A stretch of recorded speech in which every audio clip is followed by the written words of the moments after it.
Hey everyone, welcome back to my channel. তো কেমন আছো তোমরা সবাই? আশা করি তোমরা সবাই অনেক ভালো আছো, সুস্থ আছো, আর আমিও অনেক ভালো আছি। আর দেখো, এই ভ্লগটা কিন্তু আমার বাড়িতে গিয়ে শ্যুট করা, একদম সকাল সকাল ভ্লগটা শুরু করেছি। মানে বাড়িতে সকাল মানে 10টা, তো 10টার সময় উঠে আমি মুড়ি খাচ্ছিলাম। তো মুড়ি খেয়ে নিয়েছি। তারপরে মা দেখো কোথা থেকে নিয়ে এসছে কাঁকড়া। এই কাঁকড়াগুলো তোমরা কে কে দেখেছো আর কে কে দেখোনি অবশ্যই কিন্তু কমেন্ট করে জানিও। দেখো কতগুলো এনেছে।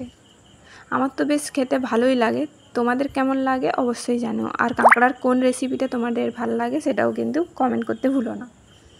তো চলো, আর এই কাঁকড়া দেখে তো আমার একটা গল্পের কথা মনে পড়ছে গাইস। তো সেই গল্পটা তোমাদেরকে বলেই ফেলি। বিদেশি কাঁকড়া আর দেশি কাঁকড়ার গল্প। হয়তো এই গল্পটা অনেকেই শুনেছো। তো আমি আরেকবার বলি, আমি যখন ছোটোবেলায় থাকতাম তখন এই গল্পটা আমি বাবার কাছ থেকে শুনেছি অনেকবার। তো চলো গল্পটা শুরু করা যাক। তো একদিন একটা নৌকায় করে যাচ্ছিল একটা ট্রেতে রাখা ছিল বিদেশি কাঁকড়া, আর একটা ট্রেতে রাখা ছিল আমাদের এই দেশি কাঁকড়া। তো বিদেশে যারা নৌকোয় ছিল, সেই নৌকোটা বিদেশে যাচ্ছিল আর কি কাঁকড়াগুলো পৌঁছাতে। তো যেতে যেতে একটা লোক খেয়াল করলো যে একটা যে ট্রেতে বিদেশি কাঁকড়া আছে ওরা কিন্তু চুপচাপ আছে, আর যে যার মতো বাইছে সেরকম ঠিক আছে, মানে ওপরের দিকে ওঠার চেষ্টা করছে, সব কিছুই ঠিকঠাক আছে, মানে কেউ কাউকে টানছে না। আর একদিকে দেশি কাঁকড়ার ট্রেতে তখন দেখে যে কাঁকড়াগুলো, একটা কাঁকড়া উঠছে, আর একটা কাঁকড়া কী করছে, তাকে ধরেই ওঠার চেষ্টা করছে। ফলে কি হচ্ছে, কেউই আর ওপরের দিকে উঠতে পারছে না। মানে কেউ উঠতে পারছে না, একজনও কেউ উঠতে পারছে না, কারণ একজন যদি চেষ্টা করে পেছন থেকে তাকে আরও 5জন কিন্তু টেনে ধরে রাখছে। তার ফলে কেউই কিন্তু ওপরের দিকে উঠে চেষ্টা করলেও পাচ্ছে না উঠতে, তারা বারবার বিফল হচ্ছে। আর এদিকে বিদেশি কাঁকড়াগুলো কিন্তু সহজেই ওপরে উঠে যাচ্ছে। তো এটা থেকে আমরা একটা শিক্ষা পাই যে তুমি যদি কোনো ভালো কাজ করতে যাও বা কোনো কিছু করতে চাও নিজের থেকে, তাহলে কিন্তু তোমাকে তোমার পা ধরে টেনে রাখার জন্য কিন্তু লোকের অভাব হবে না। তো সেই জন্য লোকের কথা না ভেবে লোককে ছাড়াই ওপরে ওঠার চেষ্টা করো, দেখো একদিন ঠিক সফল হবে। তো এই গল্পটা থেকে এটাই শিক্ষা পাওয়া যায়। আর কি বলো তো, পাড়ার দিকে বা গ্রামের দিকে এগুলো বেশি হয়ে থাকে, যে ওর বাড়ির কে কী করলো বা কী করলো সব কিছু কিন্তু আলোচনা হয়। তো এটাই ছিল বিদেশে কিন্তু এরকম হয় না, যে যার মতো থাকে, যে যার মতো অনুযায়ী কাজ করে, সব কিছু করে। তো এই গল্পটার বলার এটাই কারণ ছিল যে নিজেরাই সব কিছু করো, নিজেদের মতো থাকো, তাহলে দেখবে ভালো থাকতে পারবে। আর তোমরা ছোটোবেলায় কে কে এই গল্পটা শুনেছো অবশ্যই কিন্তু কমেন্ট করে জানিও। আমি তো অনেকবারই শুনেছি বাবার কাছ থেকেই এই গল্পটা আমার শোনা। তো কি বলো তো, ছেলে মেয়েদের বা বাচ্চাদের প্রথম শিক্ষক কিন্তু মা বাবাই হয়। তো মা বাবা যদি ঠিক মতো বলে বা ঠিক মতো ছোটোবেলা থেকে বুঝিয়ে দেয়, তাহলে কিন্তু কোনো প্রবলেম হয় না। তো এটাই ব্যাপার। তো দেখো, তোমাদের সাথে কথা বলতে বলতে এই যে আমি সব কিছু স্নান কমপ্লিট হয়ে গেছে আমার, স্নান করে জামা কাপড়গুলো মেলে দিলাম, তারপরে একটু চিরুনি করে তারপরে দেখো এই জিনিসগুলো আমি বার করছি, আর দেখছি যে এই ইয়াররিংসটা দেখো একদমই ভেঙে গেছে।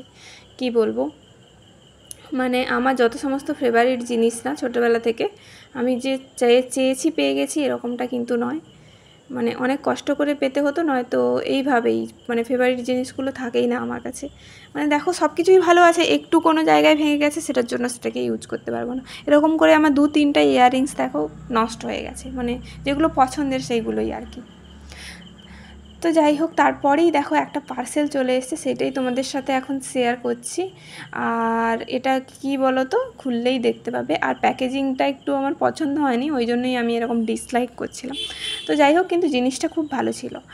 আর এই যে দেখো, ফার্স্টেই কিন্তু এটা বের করে নিচ্ছি জিনিসটা, আর দেখেই তো বুঝে গেছো এটা কি। এটা কিন্তু একটা স্ট্যান্ড। তো আমি যেহেতু ভিডিও শ্যুট করি আর বাড়িতে একটা বড় স্ট্যান্ড রাখা আছে, কিন্তু কি বলো তো, ওটাকে ক্যারি করা যায় না, ওই জন্য একটা ছোটো স্ট্যান্ড নিলাম, সেলফি স্টিক আর উইথ স্ট্যান্ড আর কি। সেলফি স্টিকও হিসেবে তুমি ইউজ করতে পারবে, আর স্ট্যান্ড হিসেবেও, কারণ ভিডিও শ্যুট করতে গেলে লাগে, কারণ একা থাকি তো ক্যামেরা ধরার কেউ থাকে না, সেই জন্য ভাবলাম একটা নিয়েই নিই। তো এটার দাম কিন্তু মাত্র 200 টাকা ছিল, আর সেই জন্য নিয়েই নিলাম। আর এই যে দেখো এটা ফিনিশিংটা এরকম ছিল। আর এটার কিন্তু ব্লুটুথ সিস্টেমও কিন্তু আছে এর মধ্যে, কিন্তু এখনও আমি ইউজ করে দেখিনি। তো যাই হোক, তারপরে এটা দেখছিলাম। আর ওদিকে বাবা কিন্তু চলে এসেছিলো, আর বাবা কিন্তু এই পার্সেলটা রিসিভ করে এনেছিল, কারণ বাবা ওখানেই ছিল। আর আমাদের বাড়িটা অনেকটাই ভেতরে, বুঝতে পারছো, গ্রামের দিকে। তো সেই জন্য রাস্তার পাশে কিন্তু কোনো ডেলিভারি দিলে আনতে যেতে হয়। তারপরেই দেখো দুপুরে কিন্তু একেবারে ঝড় শুরু হয়ে গেছে। আর আজকে থেকেই তো ওয়েদার খারাপ হওয়ার কথা ছিল। যে রেমাল ঝড়ের ভিডিও তো তোমাদেরকে আগেই দিয়েছি, কলকাতার ভিডিও দিয়েছি, কিন্তু এটা যখন আমি বাড়িতে ছিলাম তখন কিন্তু সেই দিনে হালকা হালকা আবহাওয়াটা জাস্ট শুরু হচ্ছিল, মানে বৃষ্টি বৃষ্টি একটা ওয়েদার শুরু হচ্ছিল। দেখো গাছগুলো কত জোরে জোরে হাওয়া দিচ্ছে। আর আমার ঘরটা এতটাই ফাঁকাতে হওয়ার জন্য এখানে কিন্তু কোনো আশেপাশে কোনো ঘর বাড়ি নেই। তো আমাদের বাড়িটাই আছে শুধু। আর বাড়িটা তো ইনকমপ্লিট, দেখতেই পাচ্ছ। এই যে দেখো প্রচুর ঝড় হচ্ছে, মাঝে মাঝে জোরে হাওয়া হচ্ছে, আবার মাঝে মাঝে কিন্তু বন্ধ হয়ে যাচ্ছে।